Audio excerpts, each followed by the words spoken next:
The low hum of country music barely hid the rising tension in Danny's tavern. 3 off-duty cops formed a semicircle around 2 black men seated at a corner table. Brett Coleman, his voice thick with authority and whiskey, leaned in close. "I think you better get out of here before things get complicated." But Daniel and David Thompson weren't just ordinary patrons. They were something else entirely. If you want to know what happens when arrogance collides with the wrong opponents, don't forget to subscribe because the story you're about to witness will leave you stunned.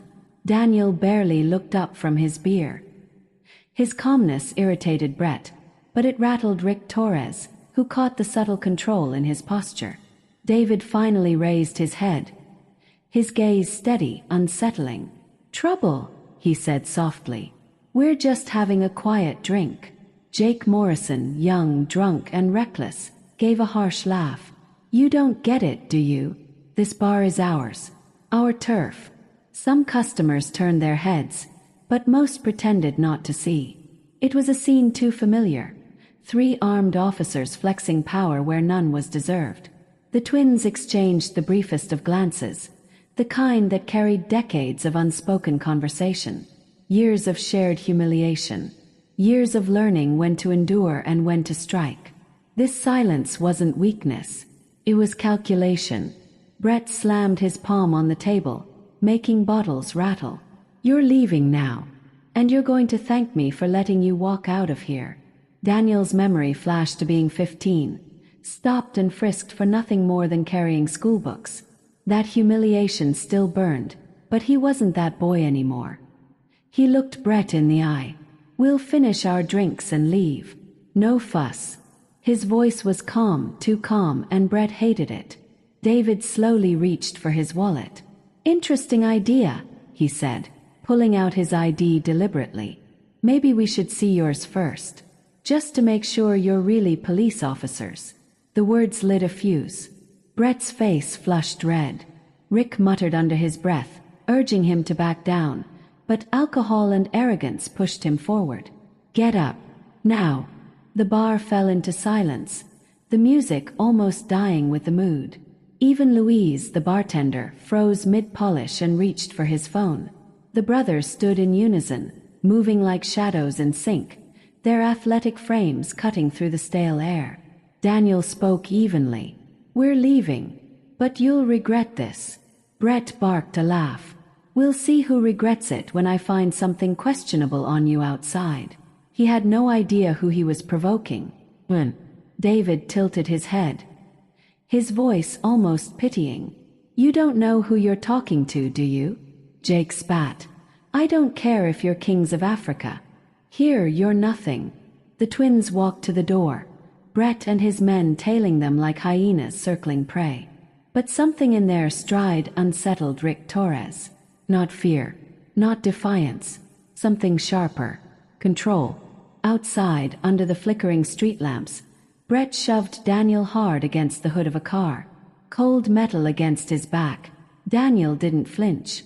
He only calculated distances, angles, exits, just like he had on another battlefield years before. Brett sneered. "You think you're our equals. You're nothing." Jake stumbled toward David, muttering about drugs, about suspicion, about authority. David's eyes remained steady, his tone low. "Careful. Some words can't be taken back." Jake shoved him harder, but David didn't budge. His presence alone was enough to shake a sober man. But Jake was far from sober. Brett dug through Daniel's pockets, tossing his phone and wallet to the ground. "Nice phone. Probably stolen." Daniel's voice was suddenly commanding, cutting like steel. "Give that back." It wasn't a plea. It was an order. Brett bristled, sensing something he couldn't name. Arrogance kept him from listening. And then the night shifted. What had begun as a drunken flex of power was about to spiral into something bigger. Something recorded. Something unforgettable. Because Brett, Rick, and Jake had chosen the wrong men to target. They thought they saw weakness. What stood before them was something far deadlier.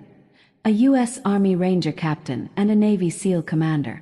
The brothers weren't just 2 black men in a bar. They were human weapons trained to wait, endure, and then strike when the time was right. And that time was seconds away. If you're hooked already, hit that subscribe button, because what happens in the next few moments will not only destroy 3 corrupt officers but also ignite a chain of events that will shake an entire system.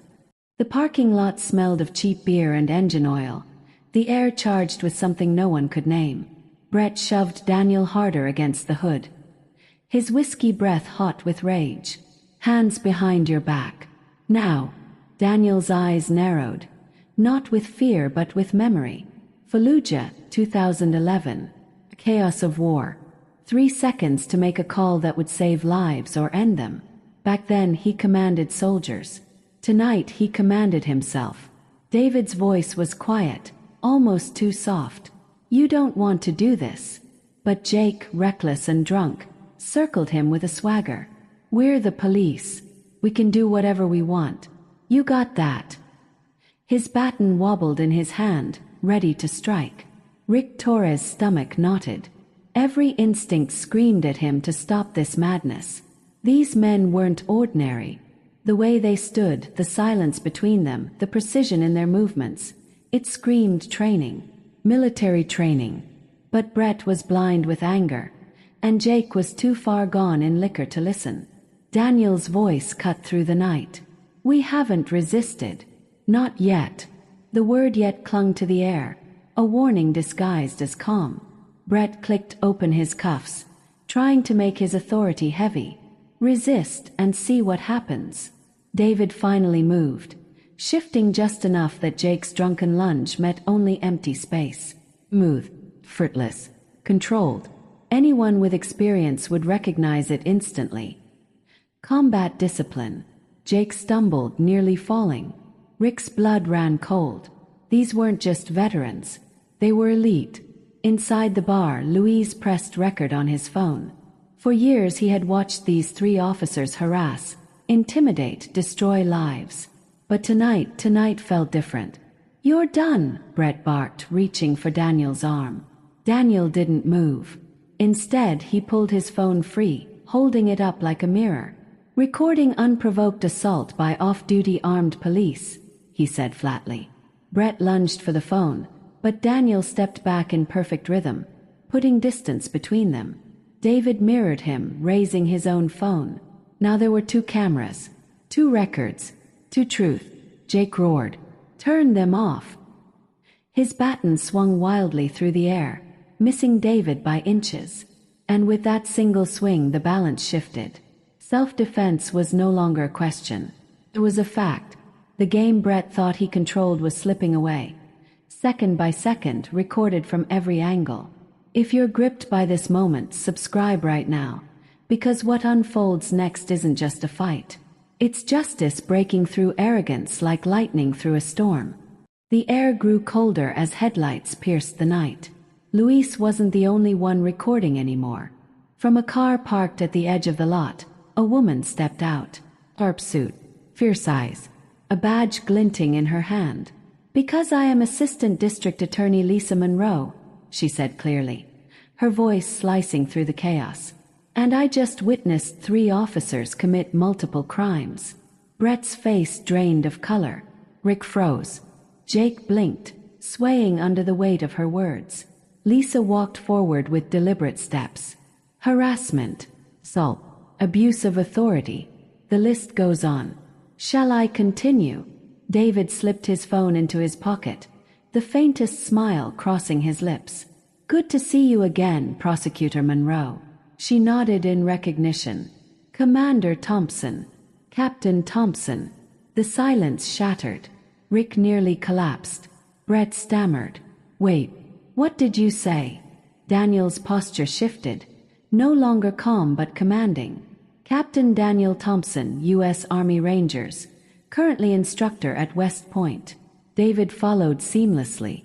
"Commander David Thompson, Navy SEAL Team 6. 3 tours in the Middle East." The weight of truth fell like a hammer. Brett had harassed, threatened, and assaulted 2 of the most highly trained men in the country. In camera, with witnesses, with a prosecutor present. "You still haven't identified yourselves as..." Brett tried to argue, but Daniel cut him off, his voice sharp as steel. We're not required to identify ourselves to drunk civilians abusing their badges. Rick finally broke. We're done, he muttered, sinking to the curb. He knew their careers were over. Jake's drunken bravado crumbled into panic. We didn't know they were military, he cried. David's voice was like a blade. So it would have been acceptable if we were just civilians. Is that what you're saying? Jake's silence was the only answer. One by one, phones buzzed. Brett, Rick, Jake. Notifications exploding. The videos had gone viral. #CorruptCops was trending nationwide. Millions of views in hours. Faces, badges, all exposed. Brett's knees buckled. The authority he clung to was collapsing, eaten alive by the very system he had weaponized for years. And this was only the beginning. Stay with this story. Subscribe now, because the downfall of these officers isn't just a scandal. It's the spark that sets an entire system on fire. By dawn, the world knew. Cable news played the videos on repeat. Every angle, every word, every shove. The arrogance of 3 men unraveling before millions of eyes. 17 victims came forward within hours. Old wounds reopened. Stories of ruined lives surfaced, each one echoing the same pattern: intimidation, harassment, abuse of power. This time, the truth couldn't be buried. Brett sat in a patrol car, vomit on his shirt, his badge stripped from him. Jake sobbed uncontrollably, muttering about his family. Rick stared blankly, hollowed out, his wife already filing for divorce. The sheriff's deputies read their charges aloud: harassment, assault, misconduct, abuse of authority. Their careers, their reputations, their lives, shattered in one night. Luis stood at his bar's entrance, tears in his eyes. "Thank you," he told the brothers. "You stood up when no one else could." Daniel nodded solemnly. "This isn't about us. It's about everyone they ever hurt." Lisa Monroe's star rose with the case. Within months, she was elected chief district attorney, her name etched in history as the woman who brought down corruption. Luis expanded his bar into 3 locations. On the walls hung a sign: "Silent witnesses are accomplices." It became a movement. David was appointed to the Pentagon, consulting on military-civilian relations. Daniel was promoted to major shaping ethics training across police departments nationwide. Their faces graced magazines, their words sparking reform. 6 months later, Brett poured coffee in a roadside diner, sentenced to probation, his pension gone. Jake sold insurance by phone. Rick wandered through supermarket aisles as a night guard, avoiding his reflection. The system they had once exploited now crushed them with merciless precision. On TV, Daniel's voice echoed during an interview: "Hate doesn't define who we are. It defines who we choose not to be." And across America, people nodded. Because the lesson was clear: arrogance always falls to competence. Prejudice always collapses before character. And those who judge others by color always misjudge the wrong people. The best revenge was never destruction. It was building something too powerful to be touched. Daniel and David proved it. Brett learned it too late. Justice has no color, has consequences. If you believe dignity must always win over arrogance, hit subscribe now. Because stories like this remind us that power doesn't lie in intimidation. It lies in truth. And truth always wins.